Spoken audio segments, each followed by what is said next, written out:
Welcome. Welcome to the lectures of geomatics. So in this lecture we are going to discuss about the GPS signal structure. That means നമ്മൾ നേരത്തെ പറഞ്ഞാണ് ഒരു സാറ്റലൈറ്റിൽ നിന്ന് നമുക്ക് താഴേക്ക് signals കിട്ടുന്നുണ്ട് അല്ലേ? സാറ്റലൈറ്റിൽ നിന്ന് താഴേക്ക് ആവശ്യമായ സിഗ്നൽ കിട്ടുന്നു. ഈ സിഗ്നലിനകത്ത് എന്താ ഉള്ളത്? ആ സിഗ്നലിൻ്റെ സ്ട്രക്ചർ എന്താണ്? അതിൽ കാര്യമായിട്ട് ആ വരുന്ന സിഗ്നലിൽ 3 ആളുകളുണ്ടാവും. ഒന്ന് ഒരു കരിയർ വേവ്, 2 റേഞ്ചിങ് കോഡ്, അല്ലെങ്കിൽ അതിന് വേറൊരു പേര് പറയും സ്യൂഡോ റാൻഡം കോഡ് എന്ന് പറയും, അതല്ലെങ്കിൽ നാവിഗേഷൻ കോഡ്. ഇങ്ങനെ 3 ആളുകളാണ് അതിൽ നിന്ന് വരുന്നത്. കരിയർ വേവ് ഉണ്ടാവും, അതുപോലെ റേഞ്ചിങ് കോഡ് ഉണ്ടാവും, പിന്നെ നാവിഗേഷൻ കോഡ് ഉണ്ടാവും. ഓക്കെ, ഇതിലെ first career wave. Career wave എന്ന് പറഞ്ഞാൽ പേര് പോലെ തന്നെ കാരിയറാണ്, കൊണ്ടുവരുന്ന ആളാണ്. ഇത് ശരിക്കും ഒരു വണ്ടി പോലെയാണ്. അവിടുന്ന് ഇങ്ങോട്ട് നമുക്ക് വേണ്ട വിവരം ഉണ്ടാവുമല്ലോ, നമുക്ക് വേണ്ട ഇൻഫർമേഷൻ, അത് ഇങ്ങോട്ട് കൊണ്ടുവരുന്ന വണ്ടിയാണ് കാരിയർ വേവ് എന്ന് പറഞ്ഞത്. ഓക്കെ, അത് 3 ടൈപ്പ് ഉണ്ട്. L1 കാരിയർ വേവ് ഉണ്ട്, അതിന്റെ ഫ്രീക്വൻസി 1575.42 എന്ന് പറയുന്നതാണ്, മെഗാ ഹെർട്സ് ആണ് അതിന്റെ ഫ്രീക്വൻസി എന്ന് പറയുന്നത്. ആൻഡ് രണ്ടാമത്തെ L2 ഉണ്ട്, അതിന്റെ ഫ്രീക്വൻസി 1227.6 ആണ്. And L5 carrier wave frequency 1176.45. Okay, ഇതിൽ തന്നെ L2C എന്ന് പറഞ്ഞിട്ടൊരു വേറെയും കാരിയർ വേവ് ഉണ്ട്, L2C എന്ന് പറയുന്നത്. ഓക്കെ, ഇനിഷ്യലി L1 L2 എന്നുള്ള കാരിയർ വേവ് ഉണ്ടായിരുന്നു, മറ്റതൊക്കെ പിന്നെ ഉണ്ടായതാണ്. ഓക്കെ, അപ്പോൾ ഇവരുടെ മെയിൻ പണി എന്ന് പറയുന്നത് നമുക്ക് ആവശ്യമായ ഇൻഫർമേഷൻ, ഈ നമ്മുടെ ലൊക്കേഷനും പൊസിഷനൊക്കെ കാണിക്കുന്ന ഇൻഫർമേഷനെ കൊണ്ടുവരിക എന്നുള്ളതാണ് കാരിയർ വേവിന്റെ ഫംഗ്ഷൻ എന്ന് പറയുന്നത്. Okay, so these are used to transmit information from satellite to receiver. The information, നമുക്ക് ആവശ്യമുള്ള information they cannot travel by self, അത് അതിന് മാത്രം ഇങ്ങോട്ട് വരാൻ പറ്റില്ല. So these informations are modulated on carrier wave. ഇപ്പം നമുക്ക് ആവശ്യമുള്ള ഇൻഫർമേഷന് കാരിയർ വേവിന്റെ മേലെ മോഡുലേറ്റ് ചെയ്തിട്ടാണ് താഴോട്ട് ട്രാൻസ്മിറ്റ് ചെയ്യുന്നത്. Okay, and the carrier wave have the velocity that of light, that is 310⁸ metre per second. Okay, and the fundamental frequency is 10.23. Okay, അപ്പോൾ അതാണ് നമ്മൾ L1 L2 L5 എന്ന് പറയും. ഇനി അതിലെ രണ്ടാമത്തെ ആളാണ് റേഞ്ചിങ് കോഡ് അല്ലെങ്കിൽ സ്യൂഡോ റാൻഡം കോഡ് എന്ന് പറയും. റേഞ്ചിങ് കോഡ് അല്ലെങ്കിൽ സ്യൂഡോ റാൻഡം കോഡ്, ഇതാണ് നമുക്ക് ആവശ്യമുള്ള ഇമ്പോർട്ടൻ്റ് കോഡ് എന്ന് പറയുന്നത്. ആ 3 നമുക്ക് ഏറ്റവും ആവശ്യമുള്ള ഒരു കോഡ് അല്ലെങ്കിൽ സിഗ്നൽ എന്ന് പറയുന്നത് റേഞ്ചിങ് കോഡാണ് അല്ലെങ്കിൽ സ്യൂഡോ റാൻഡം. അതിലാണ് ഇൻഫർമേഷൻസ് ഉണ്ടാവും. അതിനകത്ത് ആ സ്യൂഡോ റാൻഡം കോഡ് അല്ലെങ്കിൽ റേഞ്ചിങ് കോഡ് തന്നെ 2 തരത്തിലുണ്ട്. പി കോഡ് എന്ന് പറയുന്ന പ്രിസൈസ് കോഡ്, ആ പേര് പോലെ തന്നെ വളരെ പ്രിസൈസ് ആണ്, അക്യുറേറ്റ് സാധനമാണ്. രണ്ടാമത് കോസ് അക്വിസിഷൻ കോഡ് എന്ന് പറയുന്ന CBI കോഡ്. ഇങ്ങനെ 2 ആളുകളാണ് അതിലുള്ളത്. ഓക്കെ, അപ്പോൾ പി കോഡ് CBI കോഡ്. അപ്പോൾ അതിലെ ഈ രണ്ടിൻ്റെയും ഒന്നിച്ച് പറയുന്ന പേരാണ് റേഞ്ചിങ് കോഡ് അല്ലെങ്കിൽ സ്യൂഡോ റാൻഡം കോഡ് എന്ന് പറയും. ഈ കോഡുകൾ ഉപയോഗിച്ചിട്ടാണ് നമ്മൾ ടൈം, അതുപോലെ തന്നെ പൊസിഷൻ, ലൊക്കേഷനൊക്കെ കണ്ടുപിടിക്കുന്നത്.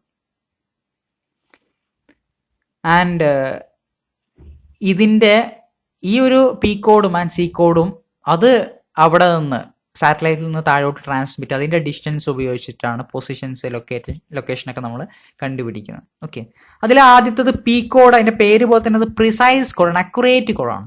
And these are private. ഇത് ആക്ച്വലി പ്രൈവറ്റ് കോഡാണ്, അല്ലെങ്കിൽ മിലിറ്ററി പർപ്പസിന് വേണ്ടി മാത്രം ഉപയോഗിച്ചിരുന്ന കോഡാണ് പ്രൈവറ്റ് കോഡ്, പ്രിസൈസ് കോഡ് എന്ന് പറയുന്നത്. ഇത് മോഡുലേറ്റ് ചെയ്യുന്നത് 10.23 മെഗാ ഹെർട്സിലാണ്. 10.23 മെഗാ ഹെർട്സിലാണ്. ഇത് നമുക്ക് L1 L2 ഏത് കാരിയറിലും നമുക്ക് മോഡുലേറ്റ് ചെയ്യാം. L1 എന്ന വണ്ടിയിലും L2 ഏത് വണ്ടിയിലും കൊണ്ടുവരാം. L1 L2 ഏത് കാരിയർ വേവിലും നമുക്ക് മോഡുലേറ്റ് ചെയ്യാൻ പറ്റും. ഇതിന്റെ പൾസ് റേഞ്ച് എന്ന് പറയുന്നത് 30 മീറ്റർ ആണ്. And this is for military purpose. Military പർപ്പസിന് വേണ്ടിയിട്ടാണ്, സിവിലിയൻ യൂസിനല്ല, സാധാരണക്കാർക്ക് യൂസ് ചെയ്യാനല്ല, മിലിറ്ററി പർപ്പസിന് വേണ്ടി. ഇത് ശരിക്ക് അവിടെ നിന്ന് അത് സെൻഡ് ചെയ്യുന്ന സമയത്ത് ഒരു സ്പൂഫിംഗ് മെത്തേഡാണ്, ഒരു വൈക്കോഡായിട്ടാണ് സെൻഡ് ചെയ്യുക. ഓക്കെ, ദെൻ അതിലെ രണ്ടാമത്തെ കോഡ് CBI കോഡ് അല്ലെങ്കിൽ കോസ് അക്വിസിഷൻ കോഡ് എന്ന് പറയുന്ന സാധനം. And this is modulated at 1.023 mega hertz. ഇത് മോഡുലേറ്റ് ചെയ്യുന്ന ഫ്രീക്വൻസി 1.023 മെഗാ ഹെർട്സ് ആണ്. അത് മോഡുലേറ്റ് ചെയ്യുന്നത് L1 കാരിയർ വേവിലാണ്. L1 നേരത്തെ പി കോഡ് ആണെങ്കിൽ 2 വണ്ടിയിലും കൊണ്ടുവരിക, അല്ല ഇത് L1 മാത്രമാണ് അത് മോഡുലേറ്റ് ചെയ്യുന്നത്.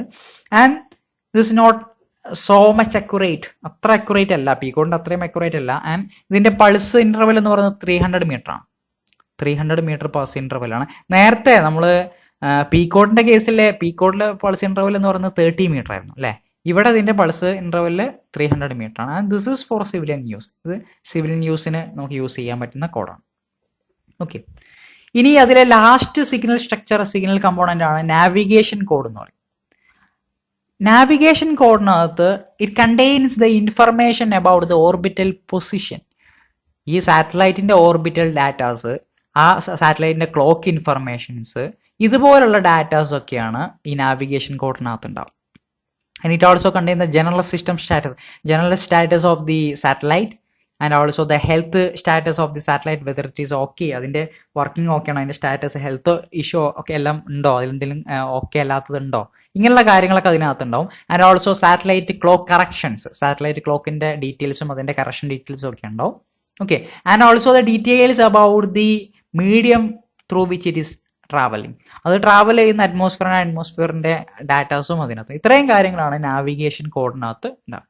Okay, so navigation code modulate ചെയ്യുന്നത്, ഈ നാവിഗേഷൻ കോഡ് മോഡുലേറ്റ് ചെയ്യുന്നത് 50 MHz-ലാണ്. And it can be modulated on L1 L2, L1-ലോ L2 രണ്ടിലും നമുക്ക് മോഡുലേറ്റ് ചെയ്യാൻ പറ്റും. ഓക്കെ, അതുകൊണ്ട് നാവിഗേഷൻ കോഡ് അല്ലെങ്കിൽ GPS മെസ്സേജ് എന്നൊരു പേരും കൂടെ അതിന് പറയാറുണ്ട്. സോ നമ്മൾ ഈ ലെക്ചറിനകത്ത് ഡിസ്കസ് ചെയ്തത് GPS സിഗ്നൽ സ്ട്രക്ചർ എന്താണെന്നുള്ളത്. നമ്മൾ പറഞ്ഞു 3 ഉണ്ട് അല്ലേ, കാരിയർ വേവ് ഉണ്ട്, റേഞ്ചിങ് കോഡ് അല്ലെങ്കിൽ സ്യൂഡോ റാൻഡം കോഡ് ഉണ്ട്, നാവിഗേഷൻ കോഡ് ഉണ്ട്. കാരിയർ വേവ് എന്ന് പറഞ്ഞാൽ കൊണ്ടുവരുന്ന വണ്ടിയാണ് അല്ലെ, L1 L2 L5 എന്ന് പറയുന്ന വണ്ടിയാണ് കാരിയർ വേവ് ആണ്. റേഞ്ചിങ് കോഡ് അല്ലെങ്കിൽ സ്യൂഡോ റാൻഡം കോഡ് എന്ന് പറഞ്ഞാൽ അതിനകത്താണ് മെയിൻ ഇൻഫർമേഷൻസ് ഉള്ളത്. നമുക്ക് പൊസിഷൻ ടൈം കാൽക്കുലേറ്റ് ചെയ്യാനുള്ള മെയിൻ ഇൻഫർമേഷൻ റേഞ്ചിങ് കോഡ് അല്ലെങ്കിൽ സ്യൂഡോ റാൻഡം കോഡിനകത്താണ്. അതിൽ തന്നെ 2 ഉണ്ട് അല്ലേ. റേഞ്ചിങ് കോഡ് അല്ലെങ്കിൽ സ്യൂഡോ കോഡ് എന്ന് പറഞ്ഞാൽ നമുക്കറിയാം 2 ടൈപ്പ് ഉണ്ട് അല്ലേ, പി കോഡും അതേപോലെ CBI കോഡ്, ഇങ്ങനെ 2 ടൈപ്പ് ഉണ്ട്. Then navigation. ഓക്കെ, അപ്പോൾ ഇത്രയും കാര്യങ്ങളാണ് നമുക്ക് ഈ ഒരു ലെക്ചറിനകത്ത് ഡിസ്കസ് ചെയ്യാനുള്ളത്. Okay, so thank you.